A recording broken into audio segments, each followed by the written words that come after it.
تو یہ سارے پروسیس میں زمین کے اندر وہ قوتیں، وہ انرجیز، یہ اسٹرینتھ کون دیتا ہے اللہ کے سوا، کہ وہ بیچ زمین پھاڑ کر باہر نکلتا ہے اور ایک تناور درخت بن جاتا ہے. اور پھر اسی طرح کھیتی کو سرزو شاداب کرنے کے بعد جب وہ پکنے کے قریب ہو جاتی ہے تو اللہ چاہے تو اسے خشک کر کے ریزہ ریزہ کر دیں. یہاں پہ لفظ ہے نا، ریزہ ریزہ. اور یہ آیت نمبر اس میں ہے، یہاں پہ آپ دیکھیں کہ تحرسون، ہرس جو تم بوتے ہو اور جو تم اگاتے ہو، ٹھیک ہے، اگر ہم چاہیں تو اس کو کیا کر دیں، حطامن، چورا چورا کر دیں، ٹھیک ہے، اور تم حیرت سے منہ ہی تکتے رہ جاؤ. ٹھیک ہے. اور یہ اللہ تعالیٰ کا بڑا احسان ہے کہ اللہ تعالیٰ، اور پھر ہم یہ دیکھتے ہیں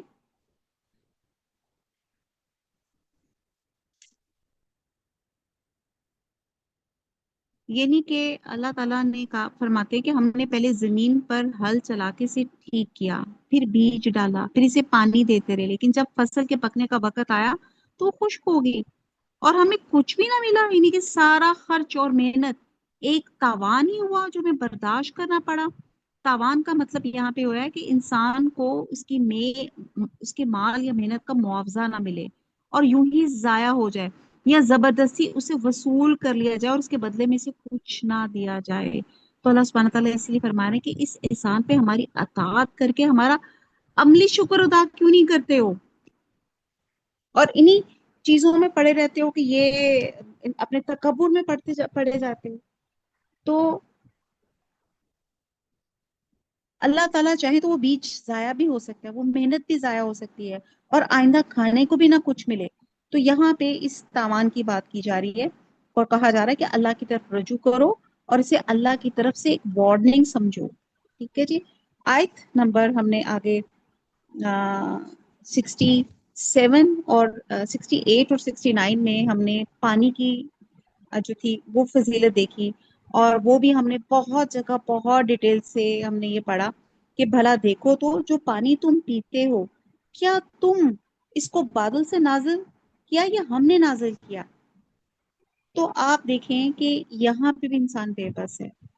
پانی ایک امپورٹنٹ انگریڈینٹ ہے ایک انسان کے لیے، یعنی کہ لیونگ تھنگس کے لیے. آپ دیکھیں جو انسان کی پیدائش بھی ہوتی ہے وہ بھی ایک پانی کے قطرے سے ہوتی ہے، اور زندگی باقی بھی جو ویجیٹیشن ہے اس کے لیے بھی پانی کتنا امپورٹنٹ ہے. اور یہ پانی کہاں سے آتا ہے؟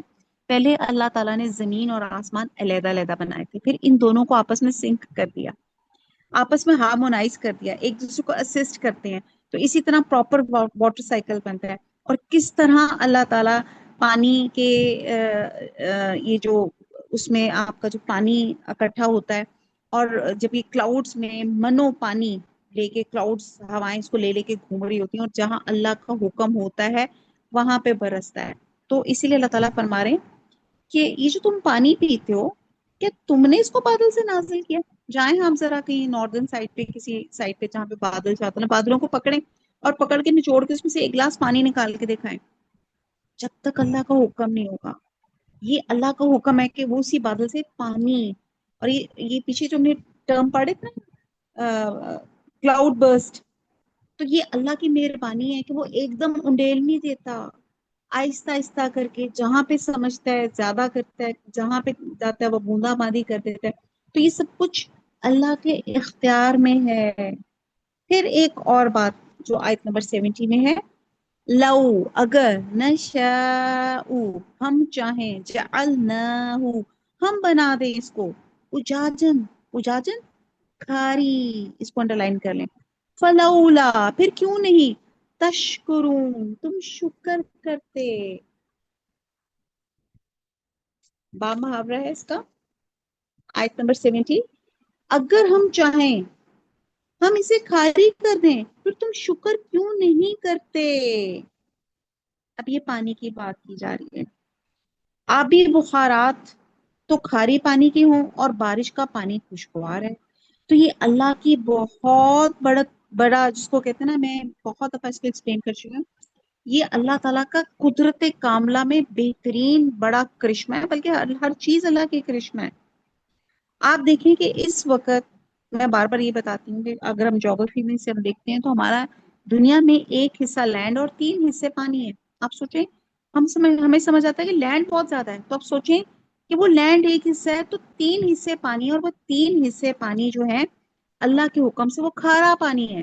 یعنی کہ جو سمندروں میں آپ کو پانی آپ کو نظر آتا ہے وہ کھارا پانی ہوتا ہے، وہ ڈرنکبل نہیں ہوتا، اس میں بہت زیادہ منرلز، اس میں نمکیات ایسی ہوتی ہے، کیونکہ اس کے اندر اتنی زیادہ میرین لائف، اتنی انواع و اقسام کی اس میں میرین لائف ہوتی ہے، اس میں پودے ہوتے ہیں جو ان میں بھی ڈیتھس ہوتی ہیں، وہ بھی مرتے ہیں۔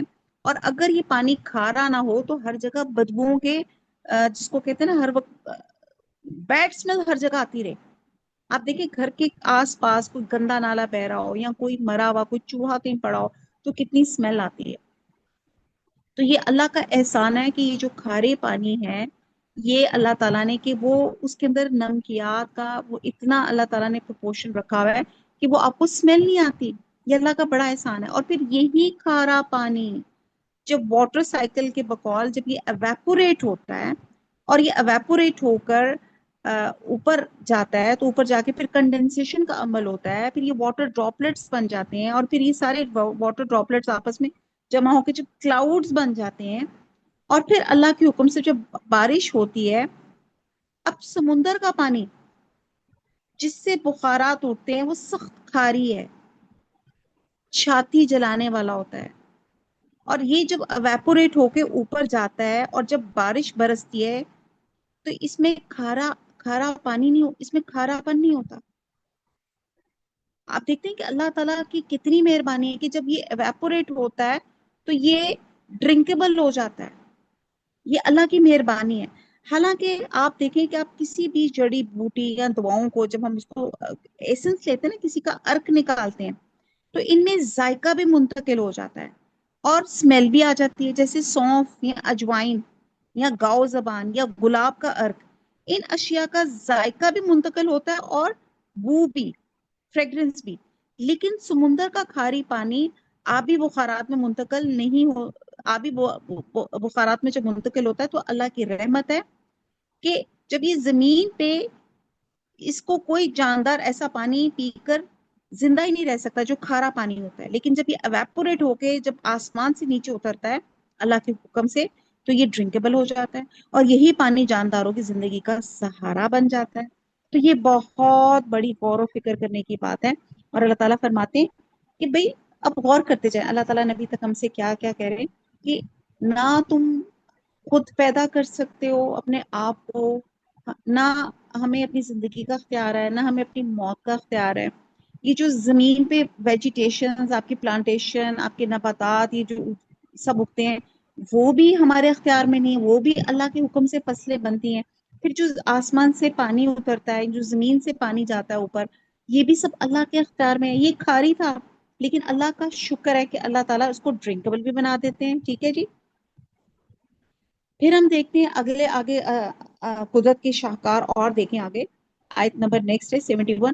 افرائی تم، بھلا دیکھو تم نے، انارا سوری آگ، اللہ تی وہ جو، تو رون تم سلگاتے ہو، تو رون، ٹھیک ہے جی، با محاورہ ہوا، بھلا دیکھو تو جو آگ تم درخت سے نکالتے ہو، آ انتم کیا تم نے، انشا تم نے پیدا کیا، شجرا تہا شجر درخت، تہا اس کو، ام یا نحنو ہم، المنشعون ہم پیدا کرنے والے ہیں۔ با محاورہ، کیا تم نے اس کے درخت کو پیدا کیا یا ہم پیدا کرتے ہیں؟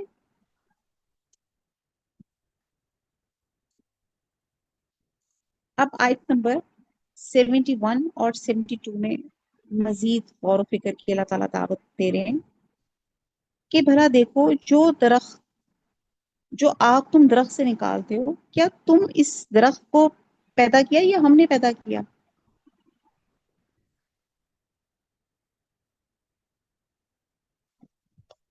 اب آپ یہ دیکھیں کہ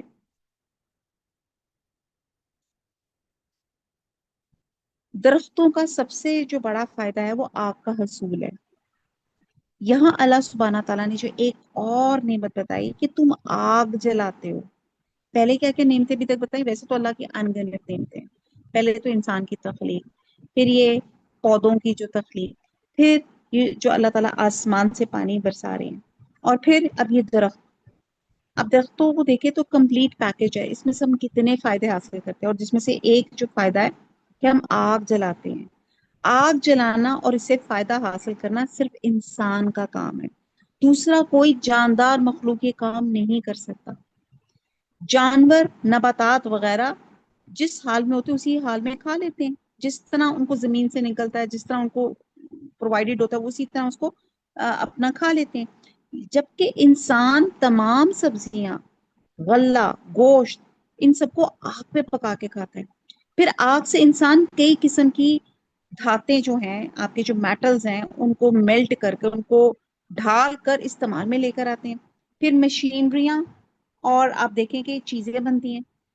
اگرچہ آج کل آگ تیل، پیٹرول اور گیس وغیرہ سے بھی حاصل کی جاتی ہے، مگر آج سے 2 صدی پیشتر تک آگ حاصل کرنے کا واحد ذریعہ درخت تھے. اور بعض درخت ایسے تھے جن کو ایک دوسرے پہ رگڑنے سے آگ حاصل ہوتی تھی، اور بعض درختوں کا تیل ایندھن کا کام کرتا تھا.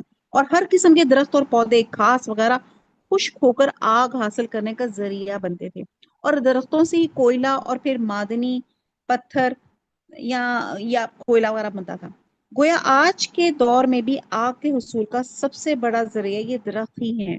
اور درختوں کو پیدا کرنا اور نشو نما دینا یہ صرف اللہ کا کام ہے، جس میں کسی دوسرے کا عمل دخل نہیں، کسی کا اختیار نہیں. اگر انسان سمجھے تو درختوں کے پیدائش کی فی الحقیقت اللہ کا بہت بڑا احسان ہے. اور ان درختوں سے جو ہم فائدے حاصل کرتے ہیں، وہ بھی اللہ تعالیٰ کا بہت بڑا احسان ہے. جی، ابھی تک کوئی ایسی بات ہے جو آپ کو سمجھ نہیں آئی؟ آیت نمبر 73. نحنو، ہم نے، جعلناہا، بنایا اس کو، تذکراتن، تذکرہ نصیحت، و متاعن اور سامان، للمقوین، مقوین مسافر. مقوین مسافر لوگ کہتے ہیں، اقوا سے لفظ نکلا ہے. محتاج لوگ بھی اس سے مراد لیے جاتے ہیں. تو باب محاورہ ہے. ہم نے اسے یاد دلانے اور مسافروں کے برتنے کو بنایا.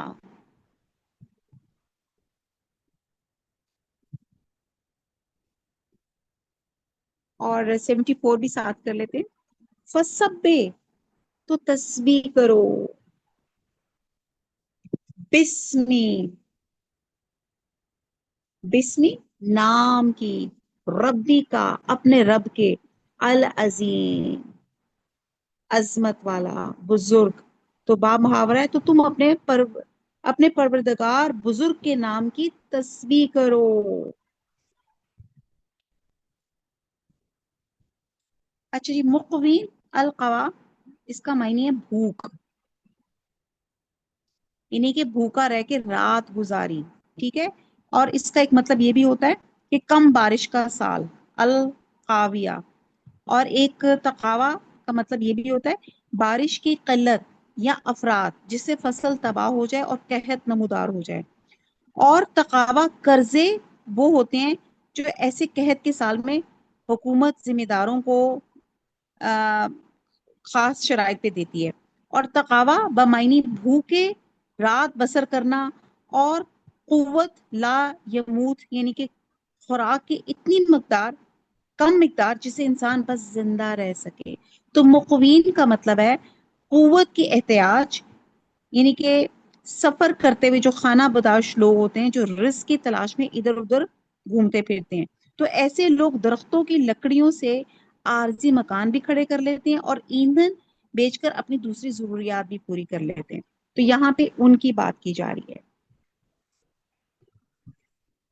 تو پھر اللہ تعالیٰ فرما رہے ہیں کہ تم اپنے پروردگار کے نام کی تسبیح کرو.